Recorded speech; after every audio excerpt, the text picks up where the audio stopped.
والسلام نے ارشاد فرمایا کہ ما بین بیتی و منبری، میرے گھر اور میرے روضہ شریفہ کے درمیان، میرے گھر اور میرے منبر کے درمیان جتنی بھی جگہ ہے یہ جنت کے باغوں میں سے ایک باغ ہے۔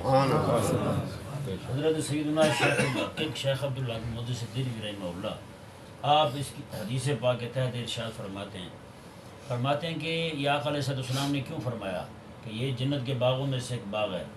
فرماتے ہیں وجہ اس کی یہ ہے کہ یہ جگہ جو ہے نا خاص پوری دنیا کے اندر اللہ تبارک و تعالیٰ نے جنت سے اٹھا کر حضور کے لیے یہاں رکھی ہوئی ہے۔ سبحان اللہ۔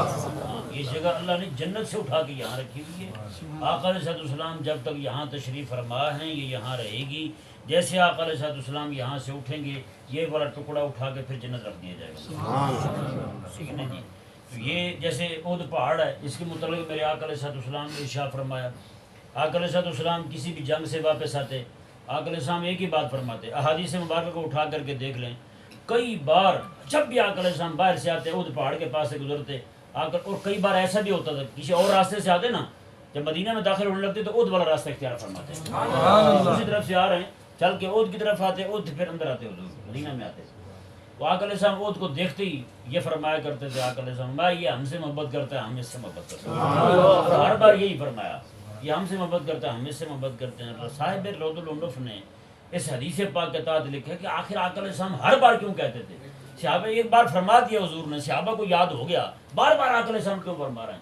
باتیں ہیں جیسے یہ آقا علیہ السلام کو دیکھتا نا حضور کے آنے کی خوشی میں یہ ہنسنا شروع ہو جاتا تھا، یہ مسکرانا شروع ہو جاتا تھا، یہ مسکرانا شروع ہوتا، آقا علیہ السلام دیکھ کے اس کو خوش ہوتے، حضور فرماتے کہ ہمیں دیکھ کے خوش ہو رہا ہے ہمیں اس کو دیکھ کے۔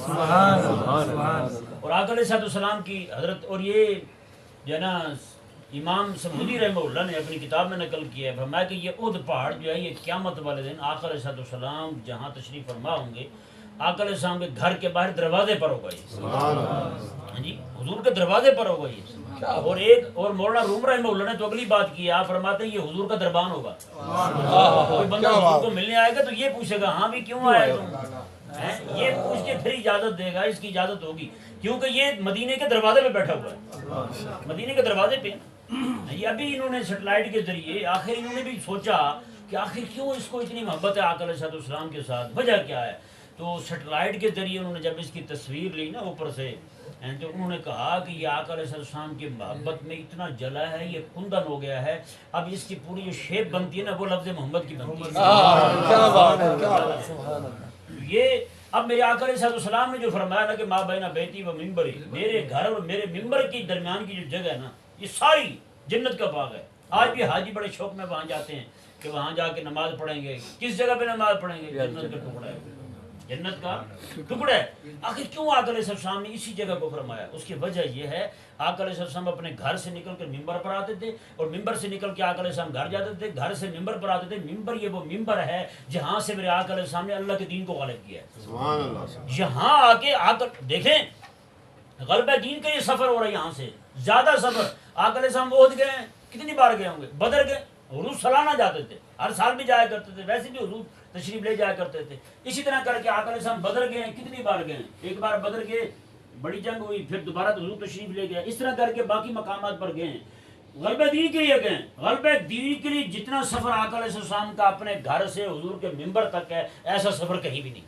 اور اللہ تبارک و تعالیٰ نے فرمایا کہ میرا حبیب جو ہے نا غلبہ دین کے لیے جہاں سے آ جا رہا ہے نا بار بار، فرمایا کہ یہ جگہ یہ ساری جنت کی بنا دی جائے، وہ جنت کی زمین جو ہے وہ یہاں لا کر کے رکھی گئی۔ اللہ اکبر کبیرہ۔ پھر آگے دیکھیں میرے آقا علیہ السلام نے فرمایا میرے صحابہ، میرے غلاموں، جب بھی تم جنت کی کیاریوں میں سے گزرنے لگو نا، جنت کی کیاریوں میں سے گزرنے لگو، کچھ کھا لیا کرو تم، وہاں جو لفظ ہے نا وہ چر لیا کرو، کچھ کھا پی لیا کرو وہاں سے۔ اللہ اکبر کبیرہ۔ وہ مقامات تم سے جو آقا علیہ السلام نے بیان فرمائے، میرے آقا علیہ السلام نے جہاں بیٹھ کر رب کا قرآن پڑھا جائے، جہاں بیٹھ کر، پوری دنیا کے اندر سوائے مدرسے کی کسی اور جگہ پہ اتنا قرآن نہیں پڑھا جاتا۔ مدرسے میں سب سے زیادہ قرآن پڑھا جاتا ہے، رات دن، صبح سے لے کر شام تک، شام سے لے کر صبح تک بچے قرآن پڑھ رہے ہیں۔ ہاں جی، پوری دنیا کے مدارس جو ہیں وہاں پہ قرآن پڑھا ہی جا رہا ہے، اور میرے آقا علیہ السلام نے مدرسے کو بھی جنت کا باغ فرمایا ہے۔ کیا بات ہے! کیوں؟ وہاں پہ وحی پڑھی جا رہی ہے، یہاں پہ حضور وحی پڑھنے کے لیے آئے جائیں تو یہ جنت کا باغ بن جائے، اور جہاں پہ رات دن وحی پڑھی جائے میرے آقا علیہ السلام آتے وہ بھی جنت کا باغ ہے۔ ہاں جی، جیسے حدیث پاک ہے نا، آقا علیہ السلام نے فرمایا قیامت والے دن یہ مسجد جو ہیں یہ کشتی کی شکل میں آئیں گی اور ساری کی ساری جنت میں داخل ہو جائیں گی. یہ آقا کیونکہ یہ بھی جنت کا باغ ہیں. حضور فرماتے ہیں آقا علیہ السلام یہ مسجد بھی جنت کا باغ ہے. جب بھی یہاں سے گزرو کچھ کھا پی لیا کرو. اس کے متعلق آقا علیہ السلام کا فرمان شریف بلکہ حضور کا عمل ہے. آقا علیہ السلام جب بھی کہیں سفر پہ جاتے تو سفر کی ابتدا اپنی مسجد سے کرتے تھے. پہلے مسجد سے وہاں آتے تشریف لاتے، وہاں تو نفل پڑھتے حضور، پھر سفر پر جاتے. جب سفر سے واپس آتے پہلے آقا علیہ السلام مسجد میں آتے، وہاں نفل پڑھتے، صحابہ کرام کی خیر خیریت معلوم کرتے، پھر حضور گھر تشریف لے جاتے تھے. جی تو یہ اب میرے آقا علیہ السلام کا طریقہ مبارکہ تھا. جب بھی یعنی کہ یہ جنت کا یہ بھی باغ ہے، کیوں کہ مسجد کے اندر سے بھی غلبہ دین کی، اعلاء کلمت اللہ کی، اللہ تبارک و تعالیٰ کی گواہی کے غالب ہونے کی بات ہوتی ہے. اس لیے میرے آقا علیہ السلام نے اسے بھی جنت کا باغ فرمایا ہے. یہ یعنی آقا علیہ السلام کا یہ والا جو مقام ہے یہ بھی جنت کا باغ ہے. اور آقا علیہ السلام نے باقی جو مقامات فرمایا نا ہیں وہ بھی جنت کے باغ حضور نے بنا دیے. مزے کی بات دیکھیں، ایک جنت وہ ہے جو اللہ تبارک و تعالیٰ نے بنائی ہے جی، اس کے لیے پہلے مرنا پڑتا ہے. پہلے مرنا پڑتا ہے، مرنے کے بعد وہ جنت ملنی ہے. اور یہ وہ جنت ہے جو اللہ تبارک و تعالیٰ نے اپنے حبیب کو عطا فرمائی ہوئی ہے. میں تھوڑے سے پیسے جمع کر لے جنت میں آ جائے گا.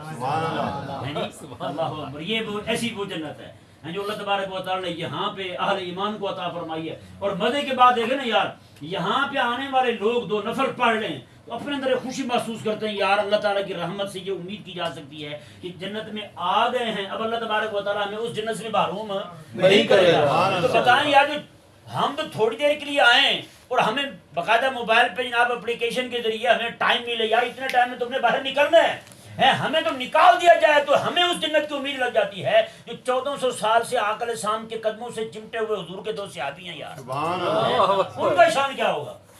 اللہ جن کو اللہ تبارک و تعالیٰ نے دنیا میں ہی جنت میں رکھا ہوا ہے. کئی لوگوں کو آقا علیہ السلام کے یہ دونوں یار جو ہیں ان کا ذکر نہیں بھاتا، تکلیف ہونی شروع ہو جاتی ہے. لیکن قربان جو ہے اللہ تبارک و تعالیٰ کے حبیب علیہ السلام نے دونوں کو اپنے قدموں سے بلکہ سینے سے چمٹایا ہوا، سینے سے چمٹایا ہوا. میں کہ یہی رہو تم. اللہ اکبر کبیرہ. حضرت ابوبکر صدیق رضی اللہ تعالیٰ نے یہ پوچھا بھی جی، بلکہ فرمایا کہ جب میرا انتقال ہو جائے تو میرا جنازہ لے جانا، آقا علیہ السلام کے روضہ مبارک کے باہر رکھ دینا، پھر پوچھنا حضور اگر اجازت ہو تو آپ کا بوڑھا غلام جو ہے کہ دنیا سے رخصت ہو گیا ہے، آپ کے ساتھ تدفین کی اجازت مانگتا ہے. پہلے باقی لوگوں کی قبریں تیار ہوتی ہیں، ہے یا نہیں؟ پہلے قبر تیار ہوتی ہے، بعد میں سارے معاملات ہوتے ہیں. اللہ اکبر. حضرت ابوبکر صدیق عجیب عاشق ہیں. آپ کا مزار اقدس جو ہے وہ جنازہ تیار ہو گیا، لے کے آ گئے، پھر پوچھ رہے ہیں حضور آ گئے ہیں. اللہ اکبر. یہاں پہ ایک بڑی عجیب بات ہمارے اہل تصوف جو ہیں وہ بیان کرتے ہیں. کہتے ہیں حضرت سیدنا مولا علی رضی اللہ تعالیٰ عنہ جو ہیں، آقا علیہ السلام کی تدفین، حضرت ابوبکر صدیق رضی اللہ عنہ کی تدفین ہو گئی، ایک دم سے آپ بے ہوش ہوئے. جب افاقہ ہوا نا تو پوچھا گیا کہ حضرت آپ نے کیا ہوا آپ کو؟ حضرت مولا علی رضی اللہ تعالیٰ عنہ فرمانے لگے کہ میں نے دیکھا اپنی آنکھوں سے میرے آقا علیہ السلام ابوبکر صدیق کی قبر کو اپنے ہاتھوں سے درست فرما رہے ہیں. ابوبکر صدیق کی قبر کو درست فرما رہے ہیں. تو میں نے عرض کی حضور آپ امام الانبیاء ہو گئے، ابوبکر کی قبر کو درست کر رہے ہیں. میرے آقا علیہ السلام میں علی یہ ابوبکر وہ ابوبکر ہے جو میرے لیے غاریں صاف کرتا رہا ہے. میں نے 2 ہاتھ پھیر دیے.